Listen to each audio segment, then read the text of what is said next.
काफी समय पहले की बात है। एक आदमी की दोनों पत्नियों को इत्तेफाकन एक ही दिन बेटे पैदा हुए। एक पत्नी को सुबह बच्चा पैदा हुआ तो दूसरी बीवी को दिन के तीसरे पहर में। जो बेटा सुबह पैदा हुआ उसका नाम अलामा रखा गया और बाद में पैदा होने वाले बच्चे को अबामा कहा जाने लगा। दोनों में एक खास बात यह थी कि दोनों हूबहू एक शक्ल के थे। जब वह थोड़ा बड़े हुए तो एक साथ ही रहने लगे। दोनों में बड़ा ही मेलजोल था। जब दोनों बेटे जवान हो गए तो उनके पिता ने उनके लिए 2 अलग अलग मकान बनवा दिए। अलामा के घर के आगे डुरूमी का पेड़ लगाया गया और अबामा के घर के बाहर चेदिया का पेड़ लगाया गया। एक दिन ऐसा हुआ कि अबामा की मां साथ छोड़ गई तो उनके पिता ने उसे अलामा की मां की देखभाल में रख दिया। उस दिन के बाद से तो उन दोनों का सारा वक्त साथ गुजरने लगा। दोनों में इतना प्यार था कि दोनों एक दूसरे के बिना खाना भी नहीं खाते थे।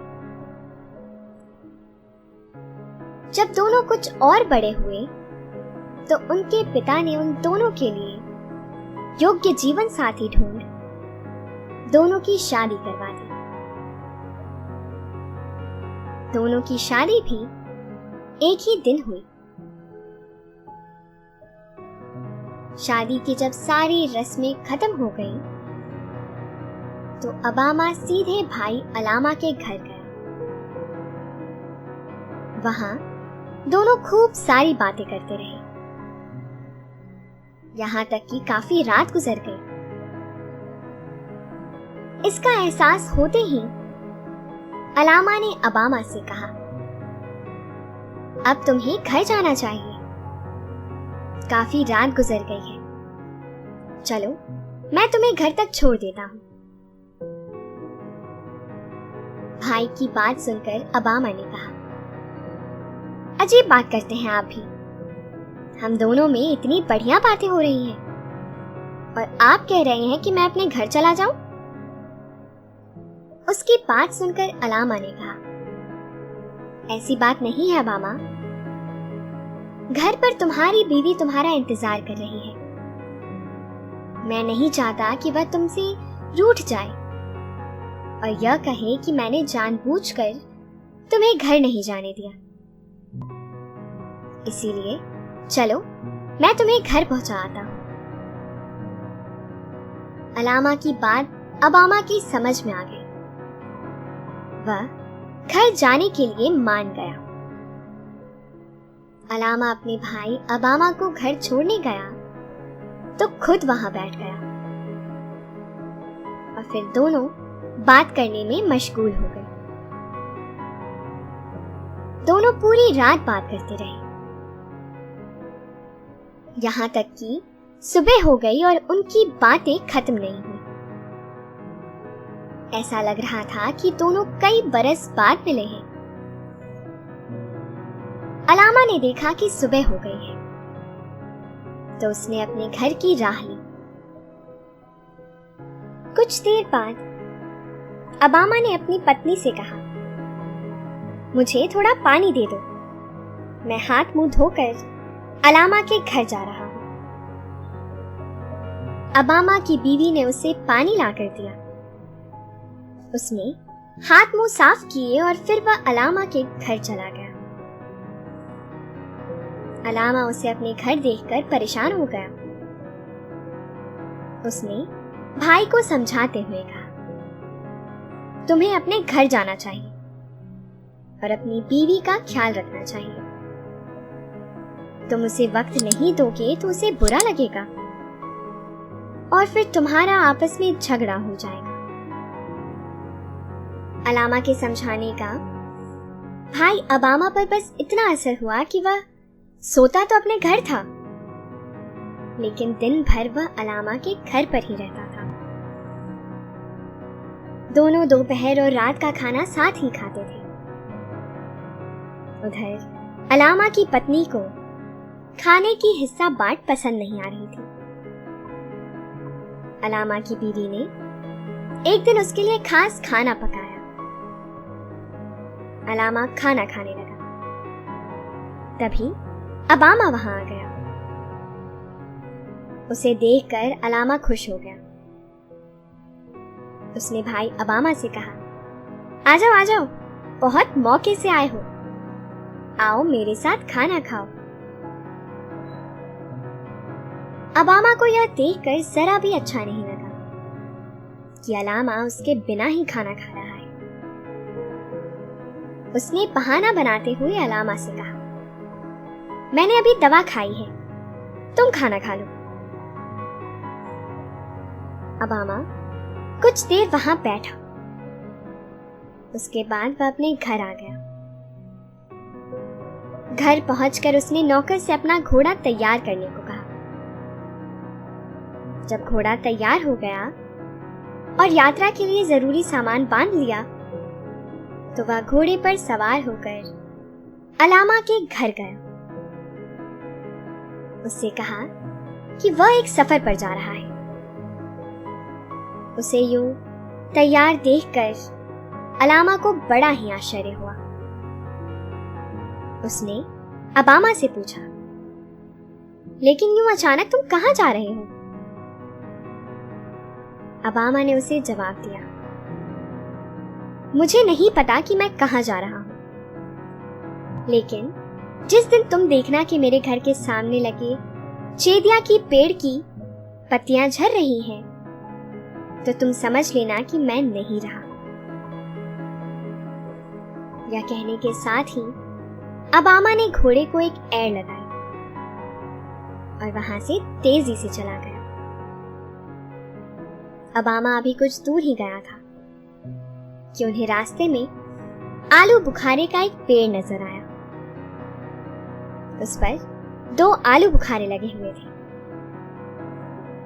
उसने अपने नौकर से कहा, तुम्हें वह 2 आलू बुखारे नजर आ रहे हैं ना? तुम उनमें से एक तोड़ लाओ और एक अलामा के लिए छोड़ दो, शायद वह इधर से आ निकले। नौकर उनमें से एक आलू बुखारा तोड़ लाया। अबामा ने आधा आलू बुखारा खुद खाया और आधा अपने नौकर को खाने के लिए दे दिया। इसके बाद उनका सफर फिर से शुरू हो गया।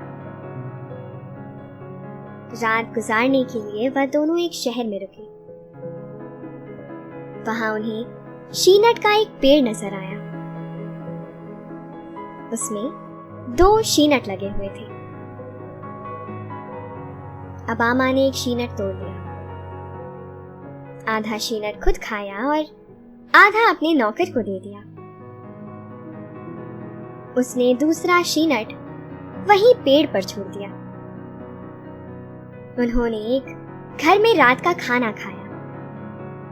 जब अबामा आधा खाना खा चुका था, तो उसने कहा, मेहरबानी करके बाकी आधा खाना मेरे लौटने तक बचा कर रखिए। अगले दिन सुबह उनका सफर फिर से शुरू हो गया। दूसरे दिन उन्होंने फिर एक घर में खाना खाया।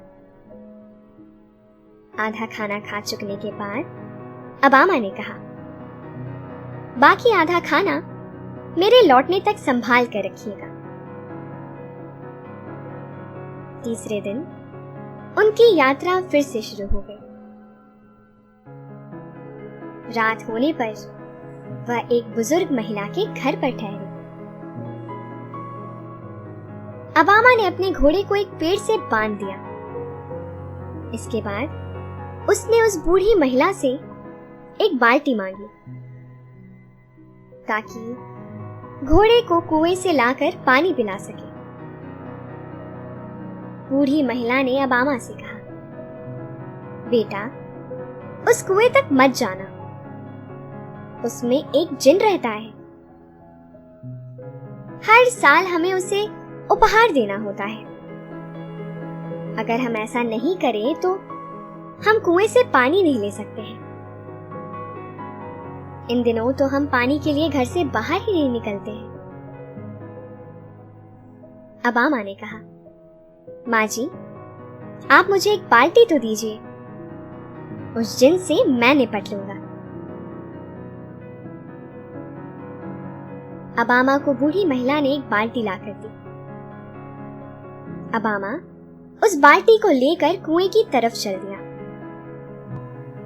उसने देखा कि कुएं के बाहर गांव के सरदार की बेटी बैठी जिन के आने का इंतजार कर रही थी। अबामा ने उस लड़की का हौसला बढ़ाया और फिर रस्सी से बंधी बाल्टी को कुएं में डाल दिया।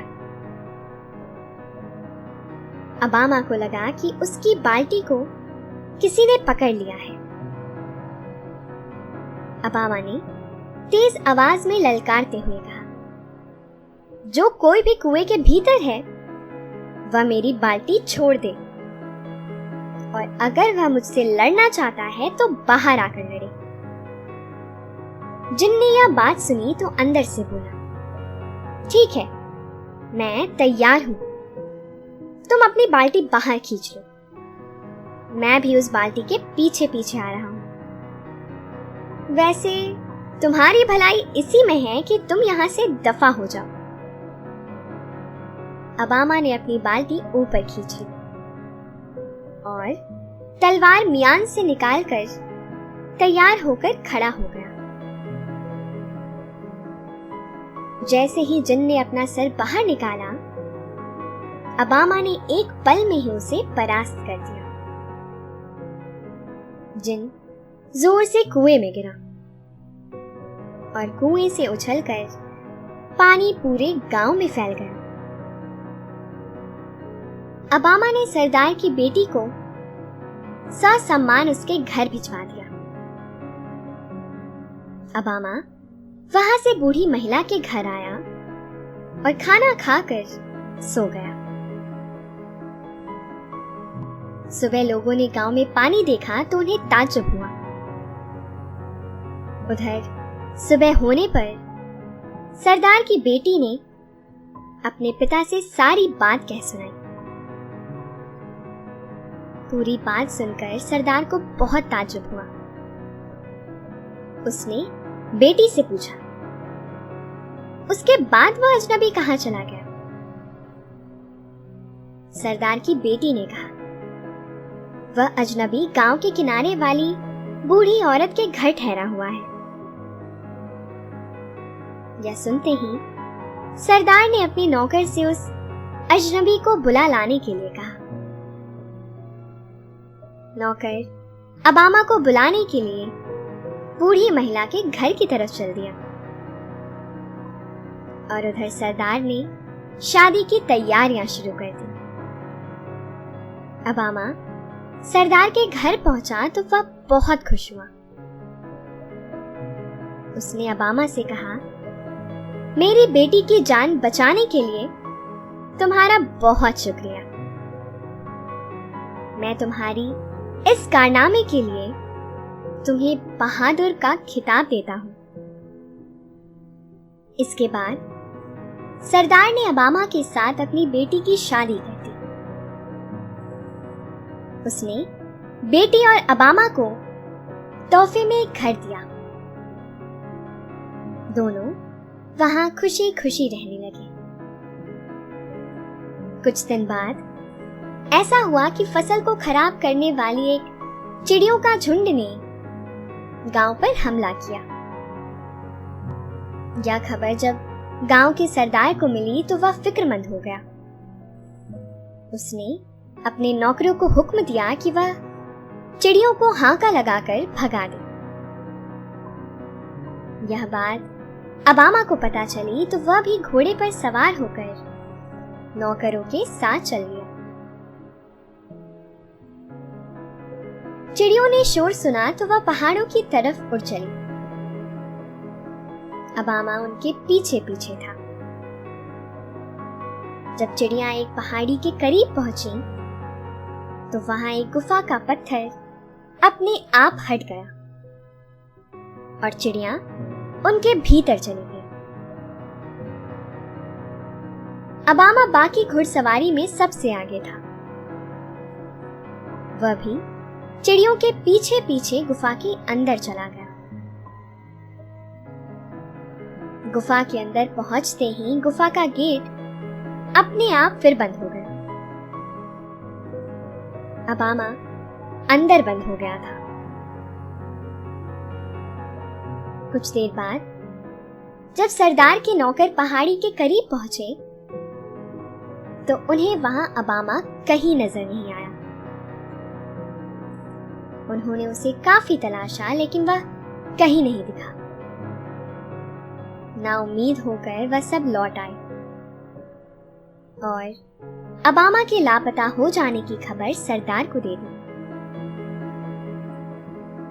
ठीक उसी वक्त अबामा के घर के सामने लगे चेदिया के पेड़ की शाख से एक पत्ती टूट कर गिरी। अलामा इत्तेफाकन उधर से ही गुजर रहा था। उसने पत्ती को गिरते देखा तो समझ गया कि अबामा किसी मुसीबत में है। घर पहुंचकर तुरंत ही उसने अपना घोड़ा तैयार कराया और वह भी उसी तरफ यात्रा पर निकल पड़ा।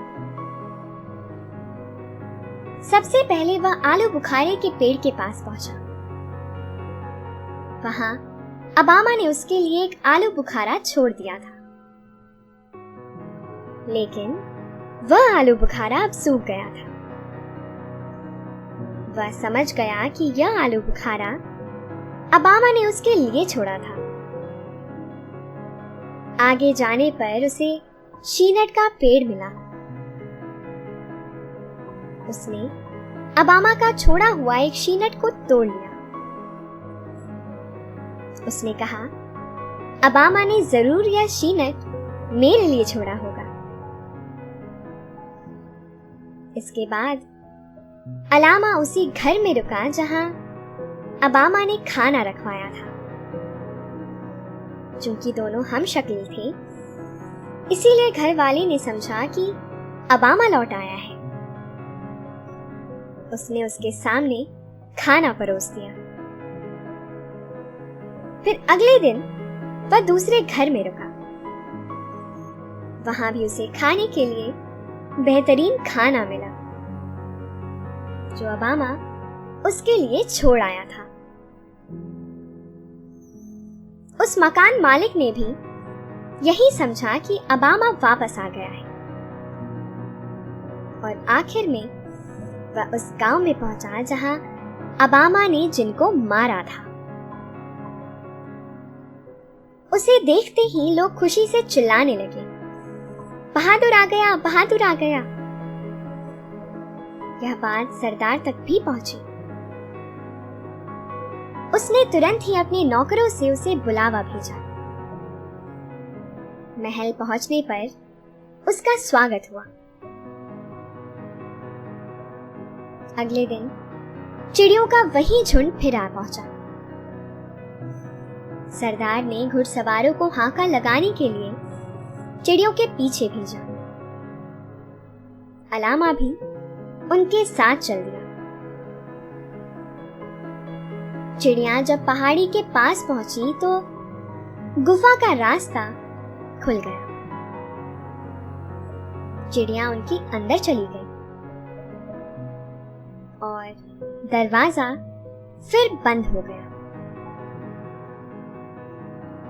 अलामा सबसे आगे था। उसने यह सब देख लिया।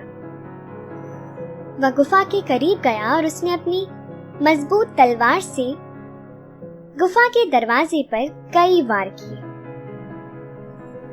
इससे गुफा का रास्ता खुल गया और अंदर से अबामा बाहर आ गया। दोनों भाई एक दूसरे से मिलकर बहुत खुश थे। दोनों सरदार के महल में वापस आ गए।